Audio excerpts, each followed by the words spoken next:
आज मैं आपको जिस गैंग की कहानी सुनाऊंगा, दरअसल उनकी सोच बिल्कुल ही अलग है और उनका क्राइम करने का तरीका भी दूसरे क्रिमिनल से बिल्कुल मुख्तलिफ है। मैं बात कर रहा हूँ बावरिया गैंग की। बावरिया गैंग हर मामले में बिल्कुल ही अलग सोच रखता है। इन लोगों के क्राइम करने का तरीका भी अलग है, क्राइम करने की वजह अलग है और क्राइम करना है कि नहीं और कब करना है इसका फैसला लेने का तरीका भी बिल्कुल अलग है। इनके अलग होने की वजह से ही ये लगभग हर बार पुलिस के हाथों से बच जाते हैं। हालांकि पुलिस के पास इनके बारे में मालूमात तो हैं, पर बहुत कम। और कम क्यों है ये भी आपको कहानी सुनने के बाद पता चलेगा। बावरिया ग्रोह या गैंग जो है वो ज्यादातर नॉर्थ इंडिया में पाई जाती है। दिल्ली की रियासत में कुछ केस ऐसे हुए हैं जिसमें बावरिया गैंग का नाम सामने आया है। ये सब 1857 में शुरू हुआ। उस वक्त जब पूरे भारत पर ब्रिटिश की हुकूमत थी, तो इनके खिलाफ पहली बार 1857 में मुल्क की आज़ादी के लिए लड़ाई छिड़ी थी, जो कि भारत के कई हिस्सों में अगले 2 सालों तक चला। इस लड़ाई में मुल्क के अलग अलग हिस्सों से कई लाख भारतीयों ने हिस्सा लिया, जिसकी वजह से अंग्रेजों को बहुत नुकसान हुआ था। उस वक्त ब्रिटिश को पहली बार भारतीयों से खतरा महसूस हुआ था और उनके दिमाग में यह था कि अब लड़ाई दोबारा हुई तो उनकी कमर टूट सकती है। इसके बाद अंग्रेजों ने ऐसे लोगों को चुन चुन कर ढूंढना शुरू किया जिन्होंने इस लड़ाई में हिस्सा लिया था। और अब जब उन्होंने ढूंढना शुरू किया, ऐसे लोग तो बहुत आसानी से मिल गए जिनका अपना कोई पक्का घर ना था या जिनके बारे में अंग्रेजों को पता था कि क्या काम करते हैं और कहाँ काम करते हैं और कहाँ रहते हैं। कुछ लोग ऐसे भी थे जिनके बारे में अंग्रेजों को कुछ पता ही नहीं था। बहुत कोशिशों के बाद अगर कुछ पता चलता भी तो उनका कोई प्रॉपर ठिकाना नहीं मिल रहा था। इन लोगों को खाना बदोश कहते हैं, मतलब कि जिनका कोई परमानेंट ठिकाना नहीं था, कोई परमानेंट घर नहीं था। एक तरीके से पूरा मुल्क ही इनका घर था। ये खाना बदोश ज्यादातर रेल की पटरियों के आसपास जहां भी उनका दिल लगता वहां पर अपना डेरा लगा लेते थे और कुछ वक्त बाद वो अपना बोरिया बिस्तर बांध कर वहां से निकल जाते। तो ऐसे लोग जिनका कोई ठिकाना ही नहीं, उन तक कैसे पहुंचा जाए या उनको कैसे पकड़ा जाए, ये अंग्रेजों के लिए एक चैलेंज बन गया था। तब जाके अंग्रेजों ने एक चाल चली, जो कि आपको पता ही है कि उनकी फितरत है।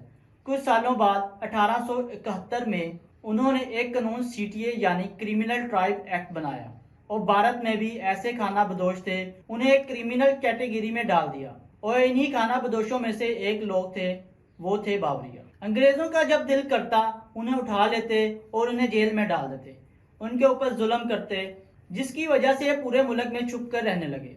हालांकि जब 1947 में मुल्क आज़ाद हुआ तो इन सब लोगों को क्रिमिनल कैटेगरी से निकाल दिया गया, मगर इस दौरान इन लोगों में काफी बदलाव आ गया था और इन्हीं में से बावरिया गैंग के नाम अब लोगों के बीच दहशत बनने लगे। ये बावरिया गैंग राजस्थान के चित्तौड़गढ़ से थे, पर बाद में ये आहिस्ता आहिस्ता पूरे नॉर्थ इंडिया में फैल गए। इनकी तारीख पूरे 350 साल पुरानी है। राजस्थान के भरतपुर में भी बहुत बड़ा ठिकाना है और वेस्ट इंडीज यूपी में भी बहुत बड़े इलाके में ये लोग फैले हुए हैं। और क्योंकि इन्हें पता था कि इनका कोई परमानेंट ठिकाना नहीं है, तो इसी चीज का फायदा उठाते हुए इनमें से कुछ लोगों ने क्राइम का रास्ता अपना लिया। मगर इनके क्राइम करने का जो तरीका था वो दूसरे क्रिमिनल से बिल्कुल मुख्तलिफ था। पूजा पाठ और धर्म को बहुत ज्यादा मानते थे।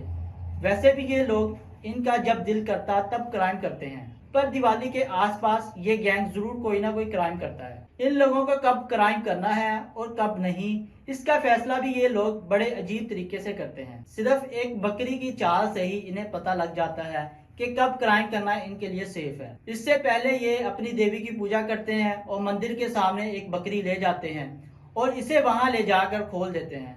इसके बाद वो इस बकरी की चाल पर नजर रखते हैं। अगर वो बकरी मंदिर की तरफ जाती है तो ठीक, वरना गलत।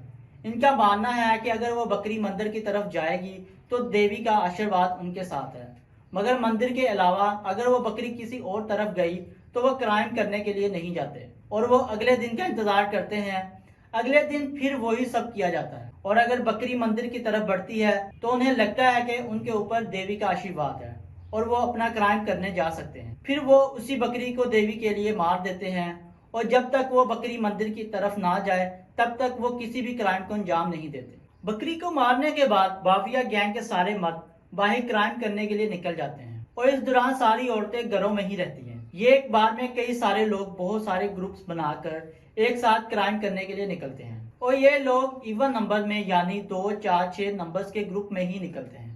कभी भी ये लोग इवन नंबर यानी 3, 5, 9 लोगों का ग्रुप नहीं बनाते। इससे पहले इस गैंग को जहां भी क्राइम करना होता था उस इलाके की निगरानी करते थे, कभी भीख मांगकर, कभी कपड़े के बदले बर्तन बेचकर, तो कभी कुछ और सामान बेचने के बहाने। और इस निगरानी में बावरिया गैंग की औरतें भी शामिल होती हैं। सबसे ज्यादा इनकी नजर उन मकान पर होती थी जो गोंदर में है, और अगर इस मकान के आगे कोई दरख्त है तब तो 100% वो इसी मकान को अपना निशाना बनाते थे, क्योंकि एक दरख्त के रास्ते उस मकान में घुसने की टेक्निक उनको बहुत अच्छे तरीके से आती है। पूरे दिन वो इस इलाके की निगरानी करते और शाम होते ही क्राइम के लिए निकल जाते। पर अपने घरों से निकलने के बाद अब ये सीधा उनके घरों में क्राइम करने नहीं जाते, बल्कि इससे पहले ये किसी नजदीकी सिनेमा घर में जाते हैं और इवनिंग शो की टिकट लेकर पिक्चर देखते हैं। फिल्म खत्म होने के बाद ये वारदात को अंजाम देने के लिए निकलते हैं और कुछ भी अपने साथ कोई हथियार वगैरह लेकर नहीं निकलते हैं। जिस घर में इन्हें घुसना है उसी घर के आसपास से लोहे का सरिया या फिर हथौड़ा मिल जाए या फिर दरख्तों की टहनियों को तोड़कर इसी से अपना हथियार बनाते हैं।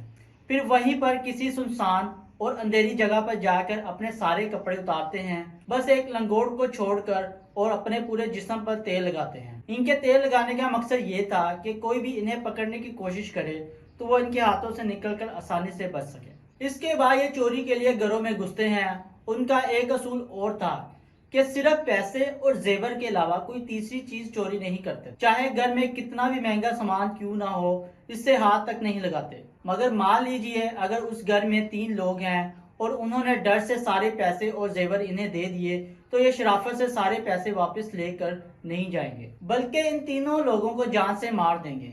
उनका मानना है कि जब तक हम इन्हें मारेंगे नहीं तब तक देवी खुश नहीं होगी। घर में जितने भी लोग हो, चाहे बच्चा, बूढ़ा, जवान, औरत, और सभी के सीधे सर पे वार करते हैं। तब तक वार करते हैं जब तक वो मर नहीं जाए। तभी लोगों को मारने के पीछे इनका एक मकसद और भी था कि कहीं वो आसपास के किसी पड़ोसी को ना बुला लें और उनके जाने के बाद ये लोग कहीं पुलिस को फोन ना कर दें। इसलिए कई दिनों तक तो आसपास के लोगों को पता भी नहीं होता था कि इनके पड़ोस में इतना बड़ा हादसा हो गया है। और इसी वक्त का फायदा उठाकर बाविया गैंग वहां से अपना बोरिया बिस्तर बांधकर कहीं और चले जाते हैं। बाविया गैंग के सारे लोग एक साथ क्राइम करने के लिए निकलते हैं और एक साथ ही वापस घर आते हैं। अगर उनमें से कोई भी ग्रुप उनसे बिछड़ जाता है तो ये खास तरह की आवाज निकालते हैं, जिससे दूसरा ग्रुप इस आवाज को पहचान कर उस जगह तक पहुंच जाता है। ये लोग तकरीबन सारे जानवरों की आवाज निकालने में माहिर होते हैं। जब सारे ग्रुप एक जगह इकट्ठे हो जाते हैं तब जाकर वो सभी अपने घर की तरफ निकलते हैं। आज भी अगर किसी घर में क्राइम हो और उस घर के सारे लोगों के सर पर हमला करके